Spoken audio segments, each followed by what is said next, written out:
السلام علیکم ورحمۃ اللہ وبرکاتہ۔ لاک ڈاؤن کے زمانے میں جو مسائل پیش آ رہے ہیں اور جن مسائل کے سلسلے میں علماء امت سے رہبری پوچھی جا رہی ہے، ان مسائل کے اندر سب سے بڑا مسئلہ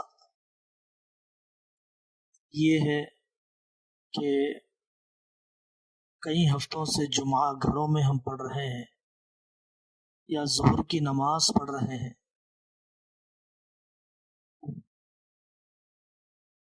تو جو حضرات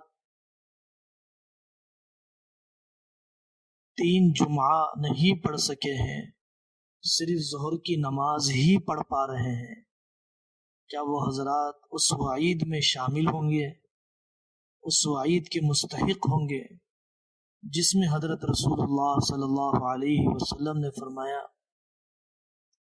کہ جمعہ چھوڑنے سے باز آ جاؤ ورنہ تمہارے دلوں پر مہر لگا دی جائے گی۔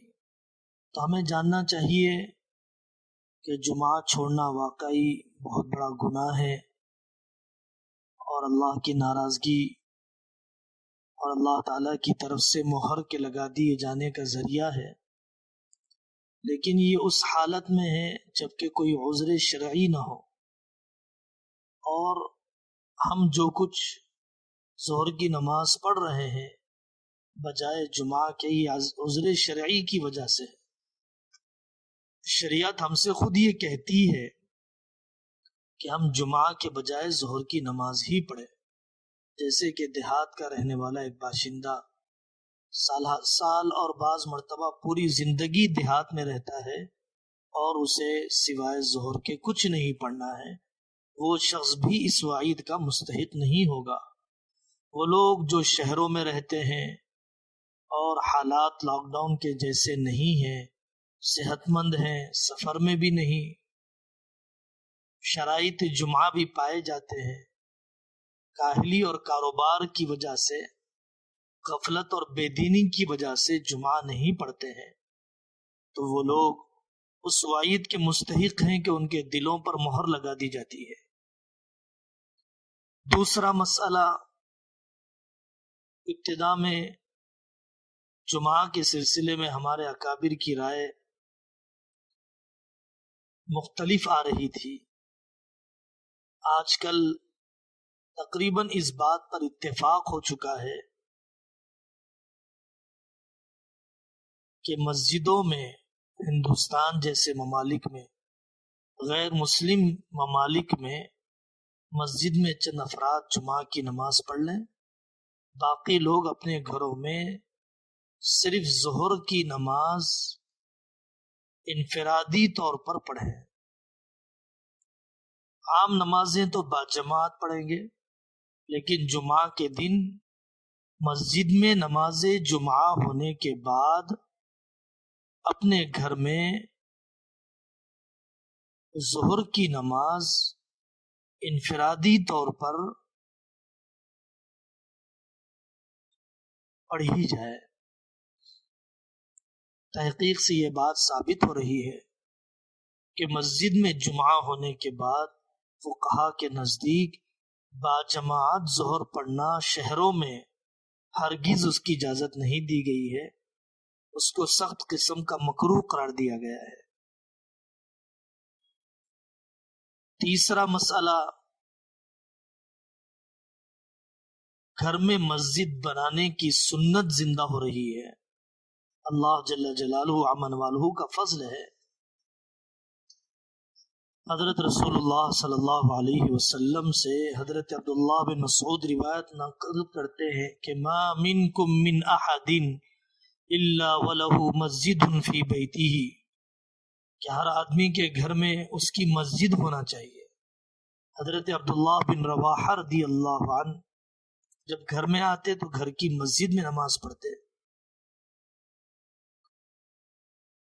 حضرت ابو مجلس رضی اللہ عنہ کے بارے میں منقول ہے کہ انہوں نے گھر میں ایک جگہ نماز کے لیے مخصوص کر دی تھی فربما جمع بأهله وغلمانه فصلى بهم.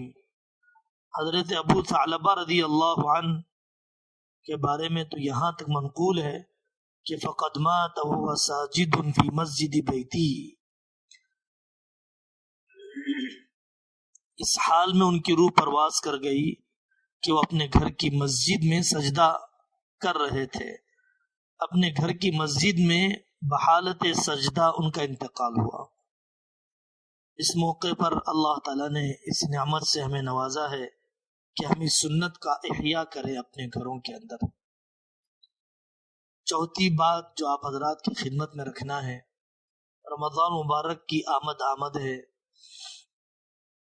برکتوں اور رحمتوں کا موسم قریب آ رہا ہے. گھروں میں تراویح کا نظام کیسے بنایا جائے؟ بار بار یہ بات مذاکرے میں آتی رہتی ہے کہ قرآن مکمل پڑھنا تراویح میں الگ سنت ہے، 20 رکعات پڑھنا یہ الگ سنت ہے. ان دونوں سنتوں کا اہتمام کیا جانا چاہیے. لیکن ظاہر ہے کہ جب گھروں میں تراویح پڑھی جائے گی تو ہر گھر میں مکمل قرآن سنانے والے حافظ قرآن مل جائے یا ہر گھر میں موجود ہو، ایسا تو عادتاً بہت مشکل ہے. اس لیے پورا قرآن پڑھنے کی، پورا قرآن سننے کی نماز تراویح میں شاید سنت پر عمل نہ ہو سکے تو ہمیں علم ترا سے پڑھ لینا چاہیے، یا جتنا قرآن یاد ہے اس کو تراویح کی 20 رکعت میں پڑھ لینا چاہیے. بڑی بھیڑ جمع کرنا، دوسرے علاقے میں سفر کر کے جانا، حافظ قرآن کو کسی اور بستی اور شہر یا صوبے سے بلانا، یہ شریعت کے تقاضے کے خلاف ہے، حکومت کے قانون کے خلاف ہے. سماجی دوری اور سوشل ڈسٹینیشن رکھنے کے سلسلے میں جو احکامات جاری کیے جا رہے ہیں اس کے بھی خلاف ہے. ایسا نہیں کرنا چاہیے. علم طرح سے قرآن پڑھ لیا جائے. اسی سلسلے میں ایک مسئلہ اٹھایا جا رہا ہے کہ کیا قرآن دیکھ کر پڑھا جا سکتا ہے؟ حنفی مسلک میں حضرت امام ابو حنیفہ رحمۃ اللہ علیہ کی رائے بہت زیادہ محتاط ہے. ان کے نزدیک قرآن دیکھ کر نماز میں پڑھنا جائز نہیں ہے اور اس کی وجہ سے نماز نہیں ہوتی ہے. ان کی رائے یہ ہے کہ حضرت عائشہ رضی اللہ عنہا کا ذاتی اجتہاد تھا یا ابتدائی اسلام میں بعض صحابہ کو اجازت دے دی گئی، لیکن بالعموم صحابہ تابعین تبع تابعین سے قرآن دیکھ کر نماز میں قرآن دیکھ کر پڑھنا منقول نہیں ہے. اس لیے اس سے احتیاط کیا جائے. لیکن اگر کوئی قرآن دیکھ کر پڑھاتا ہے اور اس کے پیچھے کوئی پڑھ لے، حضرات صاحبین رضی اللہ عنہم رحمت اللہ علیہم اجمعین کے قول کے مطابق اس کی نماز ہو جائے گی. ایک اور بات تراویح سے متعلق، مختلف اپارٹمنٹس ہیں، مختلف منزلیں ہیں، گھر کے مختلف کمرے ہیں. ایک جگہ پر تراویح باجماعت 4-5 آدمی پورا قرآن سنے اور وہاں سے آن لائن دوسری جگہ پر سنا جائے اور اسی امام کی اقتداء کی جائے، کیا یہ درست ہے؟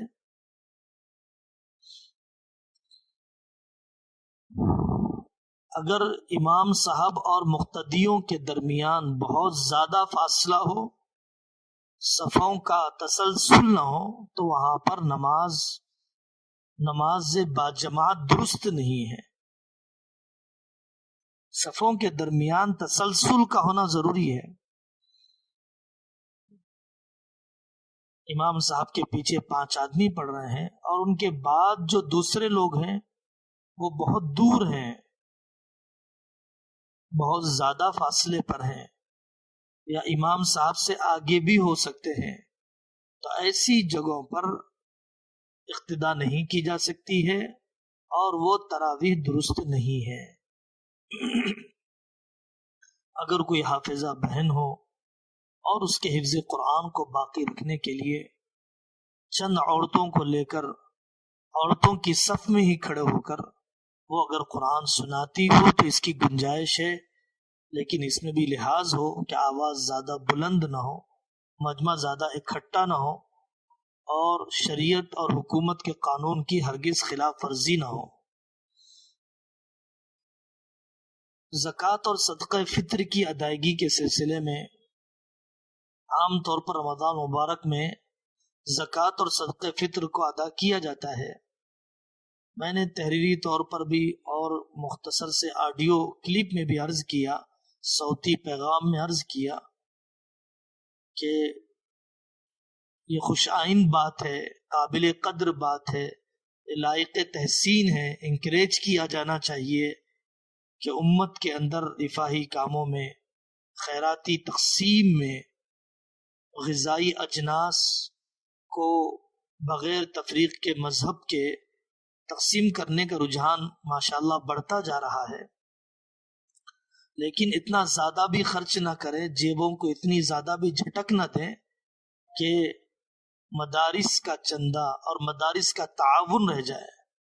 مدارس علم اور علماء کی خدمت کرتے ہیں، اور مدارس ہمارے دوسرے دنیاوی اور دینی شعبوں کے سلسلے میں زبردست رہبری کا، قیادت کا کام انجام دے رہے ہیں۔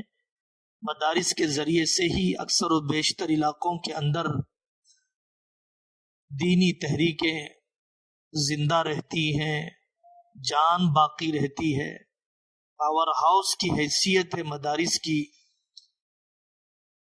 اس لیے رفاہی اور غذائی اجناس کی تقسیم میں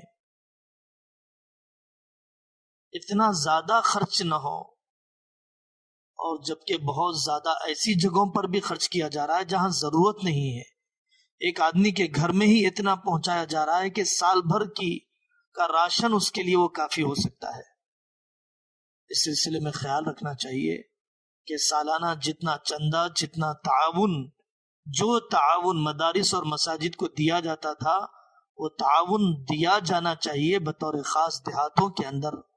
ایسا نہ ہو کہ جمعہ نہیں ہے اور جمعہ کے مصلی بھی نہیں ہے، اور رمضان نہیں ہے، رمضان کا چندہ بھی نہیں ہے، اس لیے ہم مسجد کے خدام اور مدارس کے خدام کی حق تلفی کریں یا ان کو نظر انداز کریں، یہ نامناسب طریقہ ہے۔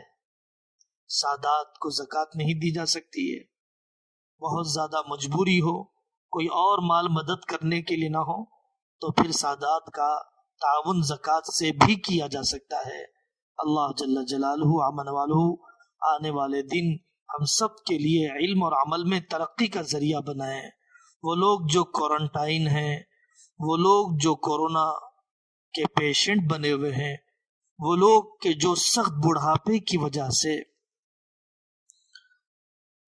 اندیشہ ہے کہ روزہ رکھیں گے تو امیونٹی سسٹم، مدافعاتی نظام کمزور ہو جائے گا، اور وہاں پر کورونا کے متاثرین کی تعداد بڑھ رہی ہے، ان کے بھی افیکٹڈ ہو جانے کا اندیشہ ہے، یا ایسے ڈاکٹرز اور ایسی نرسز کہ جو خدمت کر رہی ہیں اور اندیشہ ہے کہ اگر وہ روزہ رکھیں تو کمزوری آ جائے اور بیماری سے متاثر ہونے کا اندیشہ ہو، تو ان سخت اعذار کی وجہ سے روزہ چھوڑا جا سکتا ہے، بعد میں سے روزے کی قضا کر لی جائے۔